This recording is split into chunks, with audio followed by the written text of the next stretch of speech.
Eu acho que o público já entendeu que ele é um consumidor. Inclusive, ele só consome o que ele quer, né? Por isso que ele não vai ver dança. Porque muitas vezes esse lugar que eu falei a respeito de valor é um lugar onde eu não coloco valor. Eu não vou pagar para assistir um processo artístico porque não me interessa. Eu quero ver um produto, algo fechado, organizado, e nada contra produtos, nem contra processos, mas o público ele não está preparado para sair de casa e ir ver um processo e pagar por isso. Porque às vezes é muito sofrido, ou é muito fechado, ou é muito difícil de acessar, ou eu não vou compreender. Então eu não vou pagar para não ter nenhum tipo de entretenimento. Então eu prefiro ficar em casa, assim. Mas o público eu acho que ele já entendeu o que ele consome. E é exatamente isso, ele não consome porque ele não quer.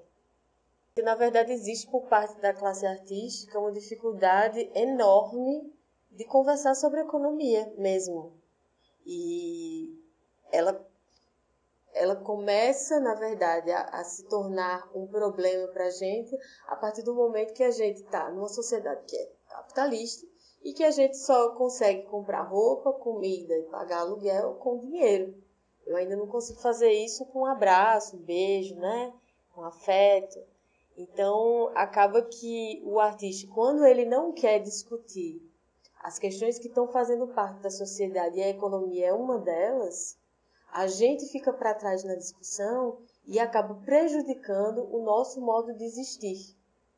E eu não estou dizendo para a gente se render ao capital, enfim, não sei nem se isso é possível ou não, mas não negar que ele faz parte da estrutura social, olhar para ele e tentar discuti-lo dentro da nossa perspectiva artística. Então, enquanto os artistas não quiserem discutir esses assuntos ou achar que esses assuntos são assuntos menores, quem perde são só os artistas. E eles não conseguem compreender esse lugar do público consumidor. Para o artista, às vezes, é muito difícil. Porque eu faço arte, eu não faço produto. Eu me chamo Joyce Matos Barbosa, eu sou diretora artística da Paralacia de Dança, que é uma companhia que existe na cidade há 14 anos. A gente tem um espaço no centro, no Varadouro, chamado Espaço Paralelo. Atualmente eu sou pós-doutoranda na UFRN, no Departamento de Artes Cênicas. Fiz doutorado na PUC em Comunicação Semiótica, tenho mestrado em Dança pela UFBA e mestrado em Direito Econômico pela UFPB.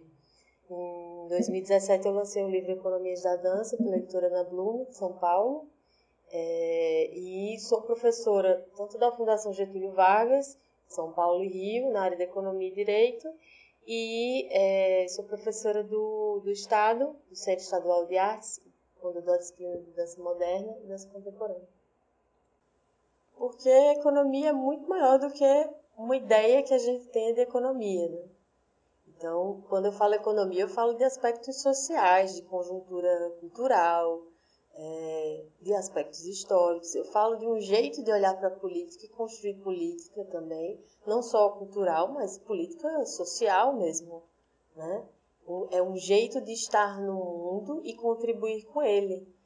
Porque às vezes a gente confunde economia com finança, a gente confunde economia com tributação e, de certa forma, tudo faz parte. Mas economia não é só isso. Economia é um diálogo social com tudo que está na sociedade. Então, eu não tenho como falar de economia pensando que economia é só isso, é só esse aspecto, ou são só esses aspectos. Ela é muito mais ampla. Ele vem de algo que me incomoda muito como artista, há muito tempo me incomodava como artista. E aí, quando eu comecei a ter uma companhia de dança, eu comecei a perceber que não era só eu dançar, mas fazer a companhia dançar, fazer a companhia ter dinheiro para se manter, porque construir um trabalho é uma coisa, mas manter uma companhia funcionando é outra completamente diferente. Ao mesmo tempo que eu estava fazendo um mestrado em Direito Econômico, me questionando sobre a ideia de desenvolvimento e crescimento na economia.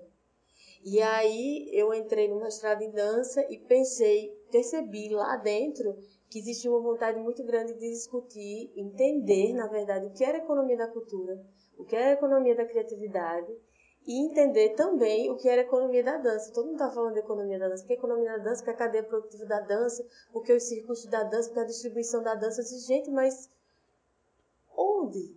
O que é isso? Como que eu posso pegar um conceito de uma outra área, ou pegar outras áreas como essas, que são áreas de uma área de exatas, né? Para discutir dentro da dança sem refletir sobre a própria dança. Mas ele surge dessa minha necessidade de discutir enquanto artista o meu modo de existir, o meu modo de viver e o modo de fazer a arte estar, né? De fazer de pensar, na verdade, como é que a dança pode ir para além do lugar da resistência, né? Que esse é um lugar extremamente exaustivo e cansativo, na verdade. Então, o edital ele é visto hoje em dia como única política cultural no Brasil. E isso é muito triste, porque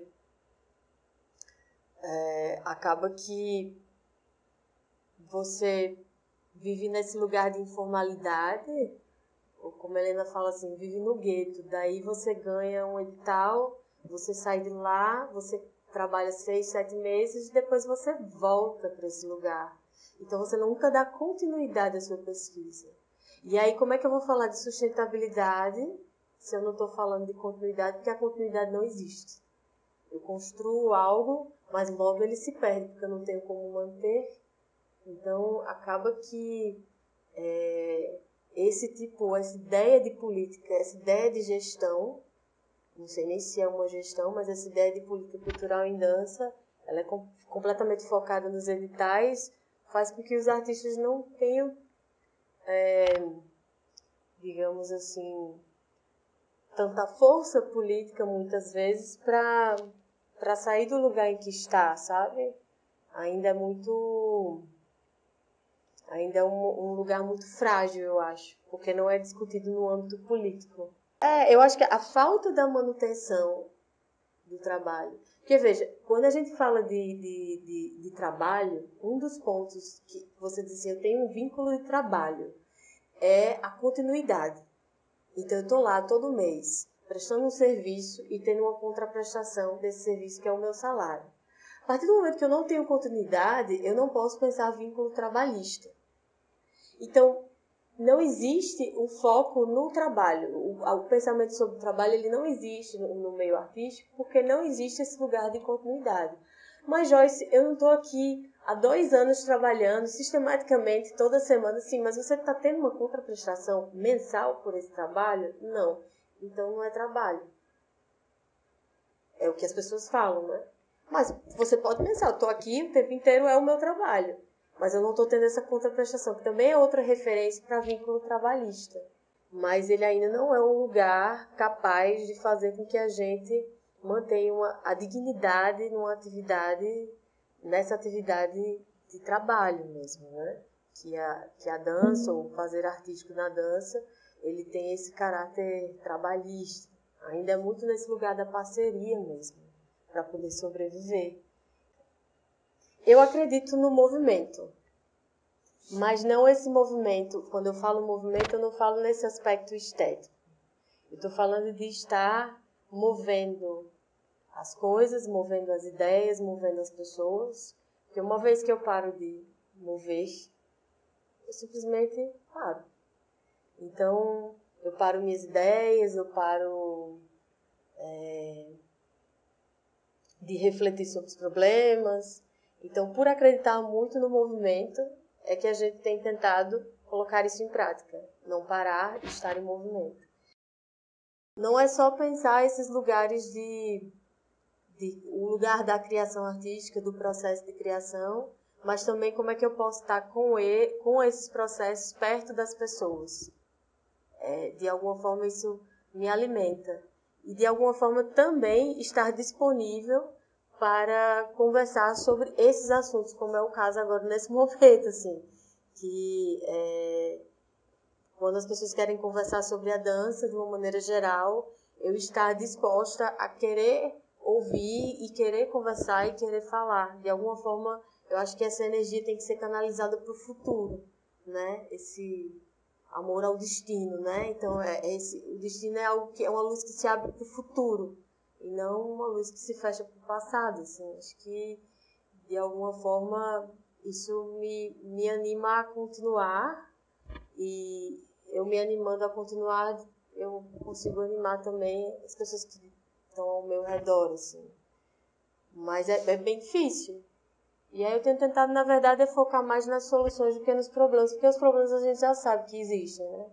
As dificuldades, elas estão aí, mas como é que eu posso olhar para além das dificuldades, mas sem ser poliana, sabe? Sem ser Dorothy, né? Depois vem o arco-íris na tempestade, né? Mas como é que eu posso olhar para isso de uma maneira objetiva, encarar os problemas, mas ao invés de ficar olhando para eles, colocá-los de lado e seguir.